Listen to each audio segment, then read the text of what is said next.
Nintendo may have just leaked out the big upgrade for Joy-Cons 2.0, and I'm concerned. So good morning, Mario, and good morning, Switch fans. Hope you're all doing fantastic out there. New Joy-Con are a must for whatever comes next from Nintendo, but I don't know if they're headed in the right direction. Plus, we got a great update on an upcoming Switch game that everybody's been excited for, and we find out the developer of Super Mario RPG, and I think it's a pretty good one. So what's up, everybody? It's Zach from SwitchForce. Hit that like button if you enjoyed the video, and let's roll into the news. 620 episodes strong. This show never quits, and neither does Arte Piazza, because they're the developers behind Super Mario RPG, the remake that's out in a week's time. Yes, old people like me will play Mario RPG for the first time in 25 years on Nintendo Switch from a developer that has been really successful with Dragon Quest ports, sort of remake remasters on Nintendo handheld consoles. They did a lot of the DQuest games on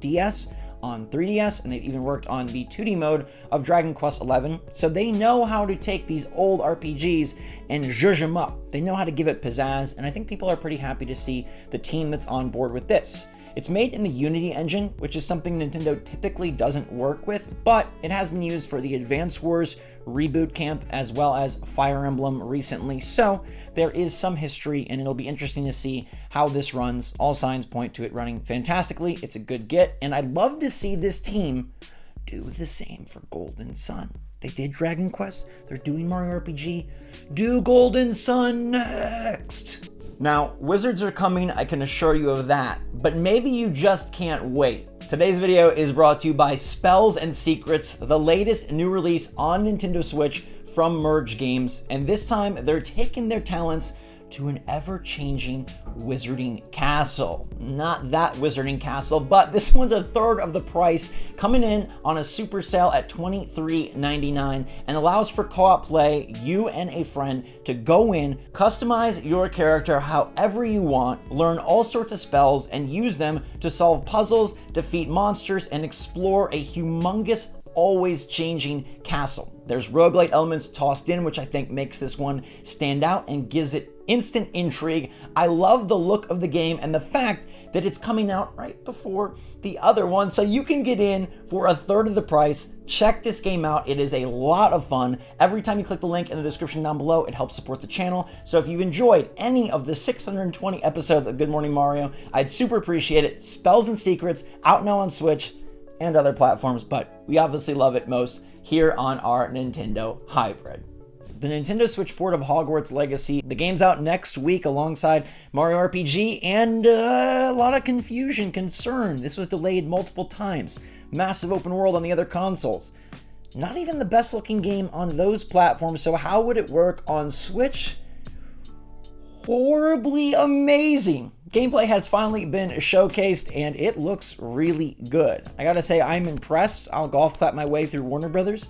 I think they make a ton of terrible decisions lately.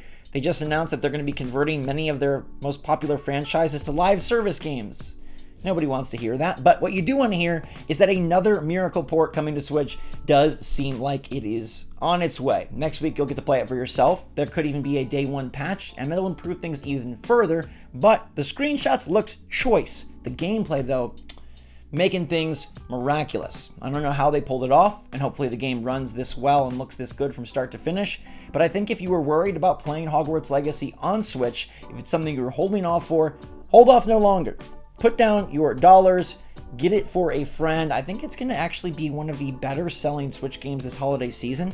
It's obviously launching at full price next week, but I think there's a chance that maybe Warner Brothers does put it on sale quick. Like, unless it has gangbusters numbers out the first week, I think we could see this for like $40 on Black Friday, because I feel like Hogwarts Legacy will be a game that's on sale on other platforms, and maybe some retailer just decides to throw them all for $39.99. That's just a little prediction from me, but I'm really excited for this one. I didn't dive very far into Hogwarts Legacy on the other consoles because I wanted to see if it would even be playable and possible on Switch, and the answer is yes. It looks pretty darn good.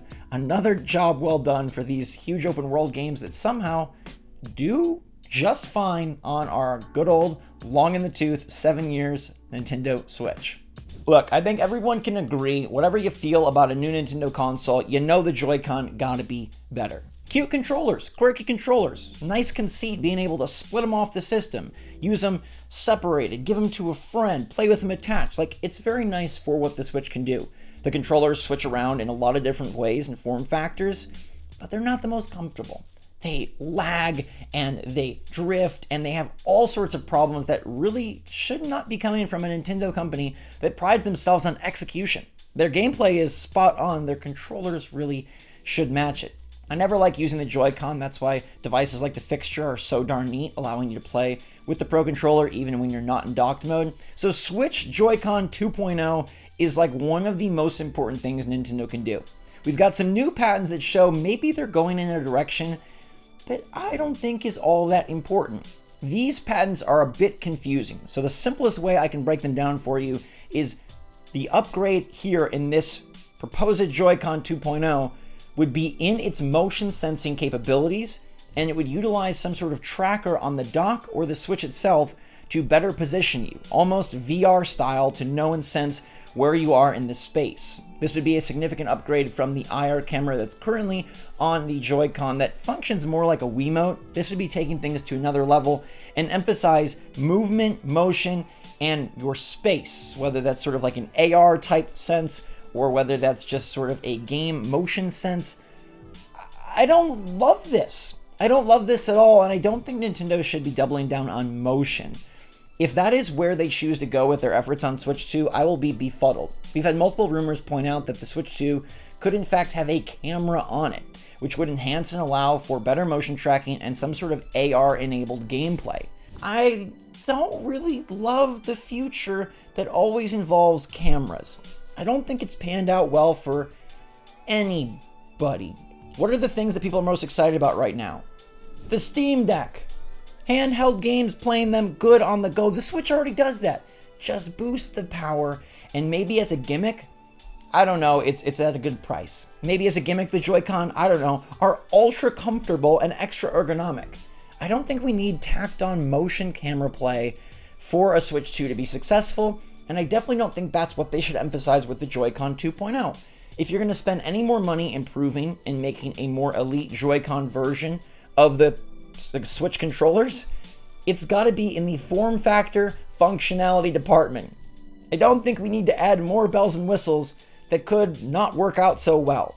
I will let you know that these are patents, and as we've talked about in many previous videos, patents never actually indicate follow-through. Patents indicate exploration of ideas, and patents indicate that they are curious, but they don't necessarily mean it's going to happen, and oftentimes if Nintendo publicizes a patent, it's not going to happen for a long while.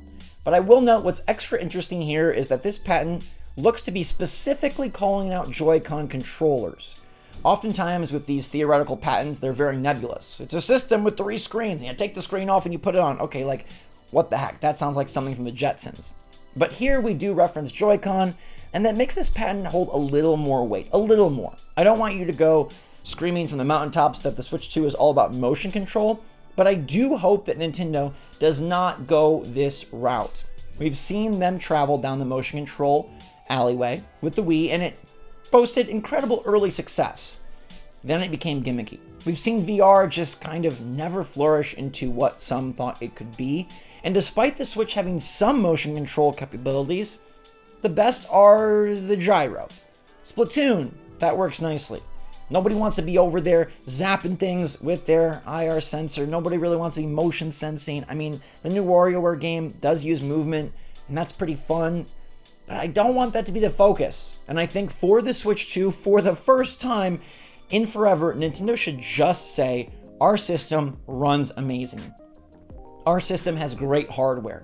I don't think you need all this extra stuff. And the Joy-Con in particular, give them a grip, give them better buttons, give them a D-pad, ensure that they never drift. Put those Hall effect sensors in there so nothing can ever drift. We don't want to go this way. We don't want to go that way. But motion being the big feature, it feels like while that's not drift, it's drifting away from what the Joy-Con really need. I absolutely think that Nintendo will probably have some silly little gimmick to help the Switch 2 stand apart. I don't think they're content with just saying, it's Switch 2, these are Joy-Con 2.0. You know, we had like the DualShock 3, the DualShock 4. Nintendo don't really feel like that's enough. I think they will implement something in the Switch that is more than just a hardware uptick, even though that's what everybody I talk to wants. We just want the Switch, but with more power. I'm sure they'll find some way to make it fun, make it snazzy. I just really hope it doesn't have much to do with motion control, space sensing, any of these technologies that never have really flown. They've gotten off the ground at times. Nintendo's even experimented with Labo and such. VR, AR, cameras, I don't know. Maybe it's just not right for gaming. Let me know your take though in the comments down below. Do you want the next Nintendo system and the next Joy-Con 2.0 to emphasize camera and motion? Or do you think like me, like they should be about ergonomics and maybe some better buttons, a little bit bigger controllers, higher quality D-pad, a D-pad at all? Let me know what you think. And until next time, everybody, stay safe, stay healthy, stay happy, stay positive out there. Love you lots. SwitchForce out.